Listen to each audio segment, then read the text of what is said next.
ಪರಿಚಯವನ್ನು ತಮಗೆ ಮಾಡಲಿದ್ದೇನೆ. ಡಾಕ್ಟರ್ ಸುರೇಶ್ ನೆರಗುಡಿ ಸರ್ ಇವರು ಇವತ್ತಿನ ವಿಚಾರಗೋಷ್ಠಿಯ ಅಧ್ಯಕ್ಷರು. ದಕ್ಷಿಣ ಕನ್ನಡ ಜಿಲ್ಲೆಯ ಬಂಟ್ವಾಳ ತಾಲೂಕು ಮಳಿಗೆ ಗ್ರಾಮದ ನೇತೃತ್ವದ ಡಾಕ್ಟರ್ ಸುರೇಶ್ ನೆರಗುಡಿ ಅವರು ತಿಮ್ಮಣ್ಣ ಭಟ್ ಮತ್ತು ಸಾವಿತ್ರಿ ದಂಪತಿಗಳ ಪುತ್ರ. ಡಾಕ್ಟರ್ ಸಾವಿತ್ರಿಯವರ ಪತಿಯಾಗಿ ಸುಭಾಷ್ ಮತ್ತು ಸುಭಾ ಎಂಬ ಇಬ್ಬರು ಪುತ್ರ ಪುತ್ರಿಯರಿಗೆ ತಂದೆಯಾಗಿದ್ದು, ಮಿಶ್ರ ಪದ್ಧತಿಯ ಶಸ್ತ್ರಚಿಕಿತ್ಸಕ, ಮೂತ್ರವ್ಯಾಧಿ, ಚರ್ಮರೋಗ, ಮೂತ್ರದ ಕಲ್ಲುಗಳ ಶಾರೀರಿಕ ತಜ್ಞ, ಪ್ರಾಧ್ಯಾಪಕ ಮತ್ತು ಬರಹಗಾರರಾಗಿದ್ದು, ಪ್ರಾಕೃತ ಮಂಗಳ ಆಸ್ಪತ್ರೆಯ ವೈದ್ಯರು ಆಗಿದ್ದು, ಬಂಜಾರ ಕೊಪ್ಪಳದ ಸುಹಾಸ್ ನಿವಾಸಿಯಾಗಿದ್ದಾರೆ.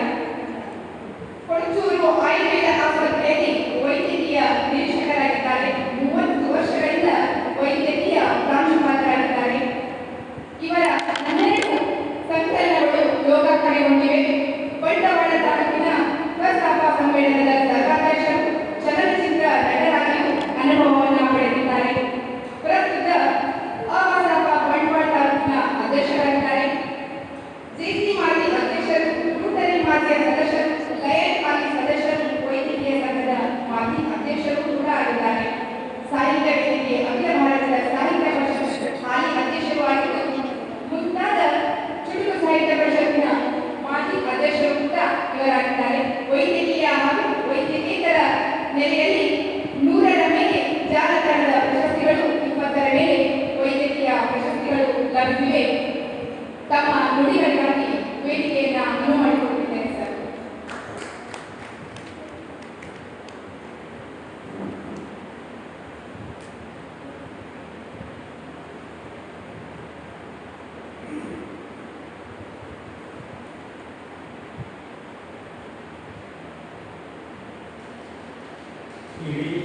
ಹಿರಿದು ಪದಕಗಳ ಬಳಸಿ ಹಿರಿದಾದ ವಿಷಯಗಳ ಹೊರವ ಪದಕಗಳ ಬೆಣಿಗೆ ಓದೇನಿ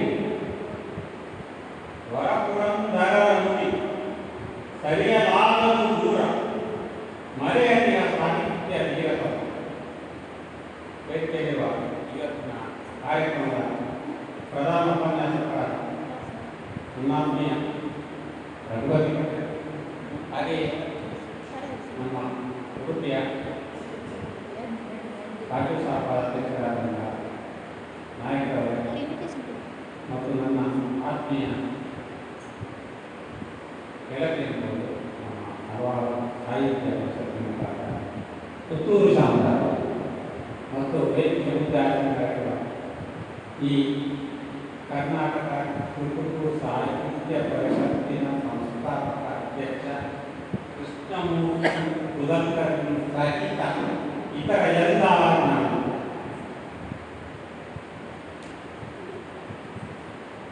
ದಾಸ ಅಂದರೆ ಯಾರು? ಪುರಂದರ ದಾಸ. ಪುರಂದರ ದಾಸ. ದಾಸ ಅನ್ನುವ ಪದವನ್ನೇ ಕೇಳುವಾಗ ಅರ್ಥ ಆಗ್ತದೆ. ನಾವು ದಾಸದಿಂದ ದಾಸ್ಯ ದಾಸ ಒಬ್ಬನ ಕೈ ಕೆಳಗೆ ಇರುವವ, ಶರಣಾಗತಿಯನ್ನು ಹೊಂದಿದವ. ಯಾರಿಗೆ ಶರಣಾಗತಿ ಹೊಂದಿದವ? ಪುರಂದರನಿಗೆ ಶರಣಾಗತಿ. ವಿಠಲನಿಗೆ ಪುರಂದರ ವಿಠಲ. ಹಾಗೆ ಪುರಂದರ ವಿಠಲನಿಗೆ ಶರಣಾಗತಿ ಹೊಂದಿದವ. ಈ ರೀತಿಯಲ್ಲಿ ದೇವರಿಗೆ ಶರಣಾಗತಿ ಹೊಂದಿದ ಹೊಂದುವುದರ ಮುಖಾಂತರವಾಗಿ ಗೋವರಿಗೆ, ಭೂಮಿಯಲ್ಲಿರುವವರಿಗೆ ನೀತಿಯನ್ನು, ಜ್ಞಾನವನ್ನು, ಧರ್ಮವನ್ನು ಬೋಧಿಸುವ ಒಂದು ಮೀಡಿಯಾ ಅಂದರೆ ಮಧ್ಯವರ್ತಿಯಾಗಿ ಇದ್ದಂತಹ ಅತಿ ಶ್ರೀಮಂತ ವ್ಯಕ್ತಿ ಒಂದು ನಮ್ಮನ್ನು ನಿರ್ಮಾಣ ಪ್ರಜ್ಞೆಯೊಳಗಾಗಿ ಲಂಗೋಟಿ ಪುರುಷನಾಗಿ ವಿಶ್ವಾದ್ಯಂತ ಮುಂದುವರೆದು ನಡೆದು ಜನರಿಗೆ ಬೋಧೆಯನ್ನು ಕೊಟ್ಟ ಆ ಮಹಾಮಹಿಮ ಅಂತ ಮಹಾಮಹಿಮರು ಹಲವರಿದ್ದಾರೆ. ಅವರು ಈಗಾಗಲೇ ಇದ್ದಾರೆ.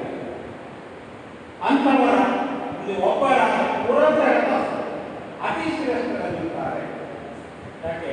ಕಲ್ಲು ಸಕ್ಕರೆ ಕೊಟ್ಟಿರೋ ನೀವೆಲ್ಲರೂ ಕಲ್ಲು ಸಕ್ಕರೆ ಗೋಣಿಯೋ ಕಲ್ಲು ಸಕ್ಕರೆ ಸವಿ ಬಲ್ಲವರೇ ಬಲ್ಲರು ಕುಂದಲೋಚನೆ ಶ್ರೀ ಕೃಷ್ಣನಾಮವೆಂಬ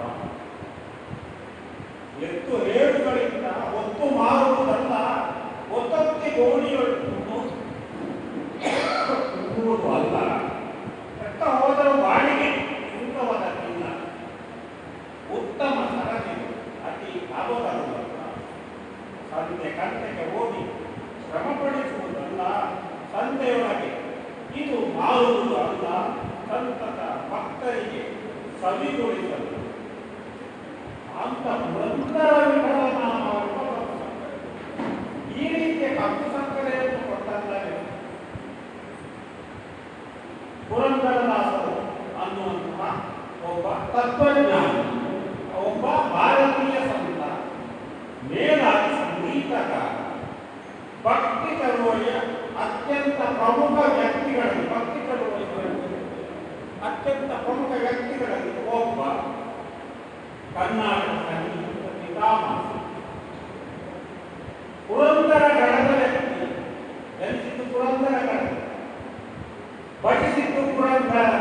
ನೋಡಿ ಏನು ಅವಿನಾಭಾವ ಸಂಬಂಧ.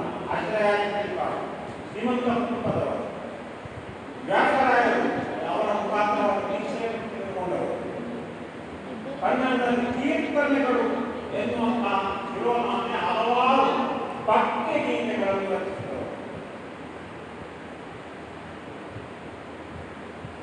ಬರೆಯುವುದು ಅವರ ಉದ್ದೇಶ ಅಲ್ಲ, ಒರೆಯುವುದು ಅವರ ಉದ್ದೇಶ. ಹಾಗಾಗಿ ಇದು ಜಾನಪದಗಳಲ್ಲಿ ಒಂದು ಶ್ರೇಷ್ಠವಾದ ಸ್ಥಳದಲ್ಲಿ ನಿಲ್ಲುವ ಸಾಹಿತ್ಯ, ಚುಟುಕುಗಳಲ್ಲೂ ಶ್ರೇಷ್ಠವಾದ ಸ್ಥಳದಲ್ಲಿ ನಿಲ್ಲುವ ಸಾಹಿತ್ಯ. ಆದ್ದರಿಂದಲೇ ಈ ಚುಟುಕು ಸಾಹಿತ್ಯ ಪರಿಷತ್ತಿನ ಕಾರ್ಯಕ್ರಮಕ್ಕೆ ಪುರಂದರದಾಸರಿಗೆ ಸಂಬಂಧಪಟ್ಟ ಈ ವಿಚಾರದ ಒಂದು ವಿನಿಮಯ ಅತ್ಯಂತ ಸೂಕ್ತ ಅಂತ ನಮ್ಮ ಉಪನ್ಯಾಸಕಾರರು ಬಹಳ ವಿವರವಾಗಿ, ಬಹಳ ದೀರ್ಘವಾಗಿ, ಬಹಳ ಗೂಢವಾಗಿ, ಬಹಳ ರೂಢವಾಗಿ ಕೆಲವೊಂದು ಹೇಳಿದ್ದಾರೆ.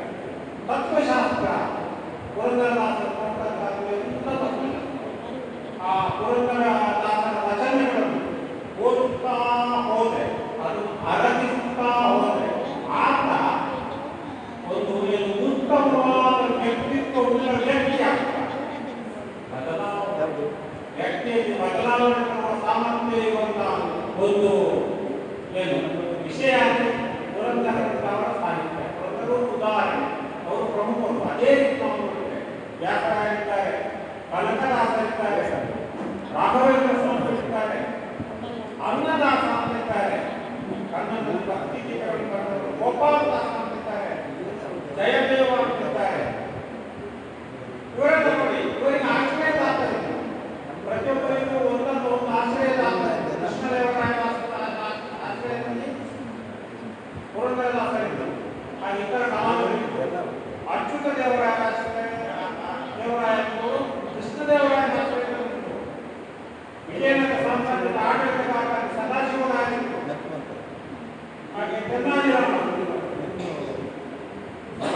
ಕೃಷ್ಣ ದೇವರಾಯನ ಆಸ್ಥಾನದಲ್ಲಿದ್ದರು. ಅಲ್ಲಸಾಹಿ ಪೆದ್ದನ ಪ್ರಸಿದ್ಧ ತೆಲುಗು ಕವಿ, ನರಹರಿ, ಪುರಂದರದಾಸರ ಸಮಕಾಲೀನ. ಹೀಗೆ ನೋಡಿ ನಮಗೆ ಹೇಳ್ತಾ ಹೋದ್ರೆ ಹಲವರು ಸಿಗ್ತಾರೆ. ಅವರೆಲ್ಲ ಮಾಡಿದ ಕೆಲಸ ಒಂದೇ, ಯಾವುದಾದ್ರೂ ಹುದ್ದೆ ಇದ್ದು ಸಹ ಇನ್ನೊಂದು ಉತ್ತಮ ಜನಹಿತ ಕಾರ್ಯವನ್ನು ಮಾಡುವುದು ಅನ್ನುವ ಹಾಗೆ. ನಾನು ವೈದ್ಯನಾಗಿದ್ದೇನೆ, ಶಸ್ತ್ರಕ್ರಿಯೆಯನ್ನು ಮಾಡ್ತೇನೆ, ಆದರೆ ಇಲ್ಲಿ ಒಂದು ಈ ಮಿಶ್ರಕ್ರಿಯೆಯನ್ನು ಮಾಡ್ತೇನೆ. ಆ ರೀತಿ ಅಂದ್ರೆ ಅಂತ ಹಲವಾರು ಹಲವಾರು ಲಕ್ಷಗಟ್ಟಲೆ ಇರಬೇಕು ಸಾಹಿತ್ಯ. ಬರೀತಾ ಹೇಳ್ತಾ ಹೋಗ್ತಿರ್ಬೇಕು. ಬರ್ತದ್ದು ಮತ್ತೆ ಅಂತ ಕಾಣ್ತದೆ, ನಾನು ಹೇಳಿದ ಹಾಗೆ ಹೇಳ್ತಾ ಹೋಗ್ತೀವಿ. ಅದು ಹಾಗೆ ನನಗೆ ಸಿದ್ಧಿಗೆ ಒಂದು ತಕ್ಕಿದೆ ನನಗೂ ಗೊತ್ತಿಲ್ಲ. ಪ್ರಾಯಶಃ ರಘುಪತಿ ಬರಬೇಡ ವ್ಯಾನಿಷ್ ಆಗಿರ್ಬೋದು, ಅದೆಲ್ಲ ಇರ್ಬೋದು. ಪುರಂದರದಾಸರ ಸಾಹಿತ್ಯ ಎಲ್ಲ ಇರ್ಬೋದ, ವ್ಯಾನಿಷ್ ಆಗಿರ್ಬೋದು. ಹೋಗಿದೆ ಹೇಳ್ತಾರೆ ಅವರು. ಅಂದರೆ ನಮ್ಮನ್ನು 10% ಇಟ್ಕೊಳ್ಳುವ. ಆ 10% ಅಂದರೆ ನಿಮಗೆ ಬಹಳಷ್ಟು ವಿಶೇಷವಾದಂಥ ನಾವು ಗ್ರಹಿಸಿಕೊಂಡ್ರೆ, ನಾವು ಅವರ ಸಾಹಿತ್ಯವನ್ನು ತಿಳಿದುಕೊಂಡ್ರೆ, ಅವರ ಸಾಹಿತ್ಯವನ್ನು ಬಳಸಿಕೊಂಡ್ರೆ, ಅದನ್ನು ಬೇರೆ ಬೇರೆ ವಿಧಾನಗಳಲ್ಲಿ ಉಳಿಸಿಕೊಂಡ್ರೆ, ಈಗ ನಾನು ಎಷ್ಟೋ ಸಾಹಿತ್ಯ ಪುರಂದರದಾಸರ ದಾಸ ಸಾಹಿತ್ಯಗಳನ್ನು ಪುಸ್ತಕವಾಗಿ ಬರೀತೇನೆ, ಗದ್ದಲ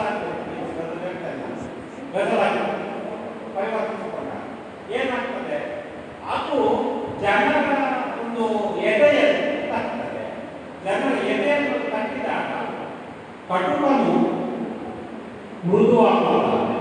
ಈಗ ಈಗ ಲೋಕಕ್ಕೆ ಭಗವಂತನಿಗೆ ಒಂದು ಲೆಕ್ಕ ಬಿದ್ದಿ ಪ್ರಾಯಶಃ ಇಂಥ ಭಗವಂತನ ತನ್ನನ್ನು ಹೋರಾಡಬೇಕಾದ್ರೆ ಹಲವು ಪುರಂದರದಾಸರು ಬರಬೇಕಾದ್ರೆ ಅಷ್ಟು ಬದಲಾಗಿದೆ ಕಾಲ.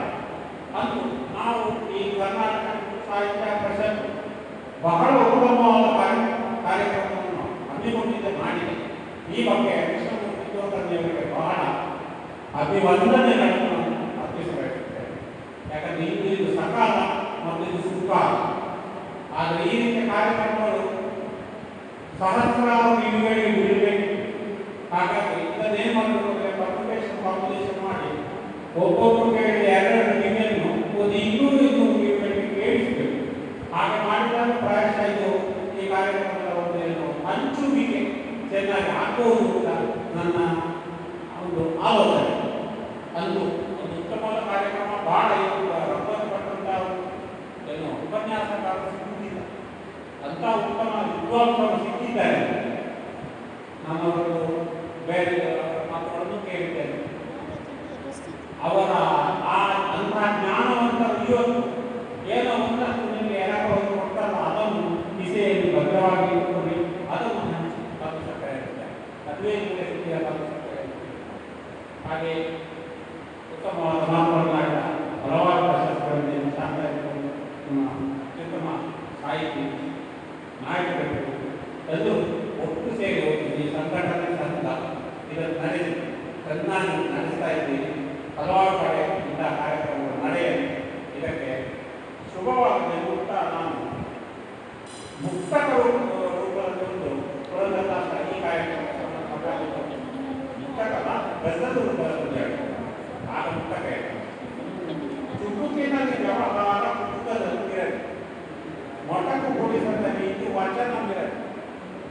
ಪುರಂದರರೋ ಕನಕರೋ ವಾದಿರಾಜರೋ ಬರಿಗಾಲ ನದಿಗೆ ಜಾಗ ಬೇಡ. ಅವರ ಬರಿಗಾಲ ನದಿಗೆ ಜಾಗ ಬೇಡ. ನೀತಿಯನ್ನು ಕೊಡುವಂತೆ ಸವೆಸುವುದು ಅವರಿದ್ದಾರೆ. ನೀತಿಯನ್ನು ಕೊಡುವಂತೆ ಸವೆಸುವುದು ಜನರೊಡನೆ ಇರಲೆಂದು ನಿತ್ಯ ಪ್ರೀತಿಯಲ್ಲಿ. ದಾಸವಾಣಿಗೆ ಬೇಡ ಕರಕಾಗದಗಳ ದಾಸವಾಣಿಗೆ ಬೇಡ ಕರಕಾಗದಗಳ ಹಂಪು ಕುರಿತು ಓದದ ಮತಿಯ ನೀರೆ ಹಿತ್ತದಲ್ಲಿ. ಕುರಿತು ಓದದ ಮತಿಯ ನೀರೆ ಹಿತ್ತದಲ್ಲಿ. ಜೀವನದ ನಡೆಯನ್ನು ಅರಿತಿರುವ ಸುಜ್ಞಾನಿ. ಜೀವನದ ನಡೆಯನ್ನು ಅರಿತಿರುವ ಸುಜ್ಞಾನಿ. ಎಡವದೆಯ ಬಹುಕಾಲ ನಿಲೆ ಬದುಕಲಿ. ಎಡವದೆಯ ಬಹುಕಾಲ ನಿಲೆ ಬದುಕಲಿ. ಚುಟುಕಿನಲ್ಲಿ ವ್ಯವಹಾರ ಮೊಟಕು ತೋರಿಸುತ್ತದೆ. ನೀತಿ ವಚನವಿದೆ ಮಾತಿರ್ಬೋದು ಬರೆದಿರ್ಬೋದು. ಅಂದು ಈ ರೀತಿಯ ಒಂದು ಉತ್ತಮವಾದ ಕಾರ್ಯಕ್ರಮ, ಉತ್ತಮವಾದ ಒಂದು ವಿಚಾರ ಹಾಗೂ ಉತ್ತಮವಾದ ಜನಸಂದಣಿ ಹಾಗೂ ಉತ್ತಮವಾದ ವೇದಿಕೆ, ಉತ್ತಮವಾದ ಸ್ಥಳ ಹಾಗೆ ನಾವು ಉದ್ದೇಶಿಸಿದಾಗ ಆಗಾಗ ಬರ್ತಾ ಇದ್ದ ಸ್ಥಳ ಇದಕ್ಕೆ ಇಂಥ ಕೇಂದ್ರದಲ್ಲಿ ನಡೆದ ಈ ಕಾರ್ಯಕ್ರಮ ಸಾಕಷ್ಟು ಪಸರಿಸಕ್ಕೆ ನಮಸ್ಕಾರ.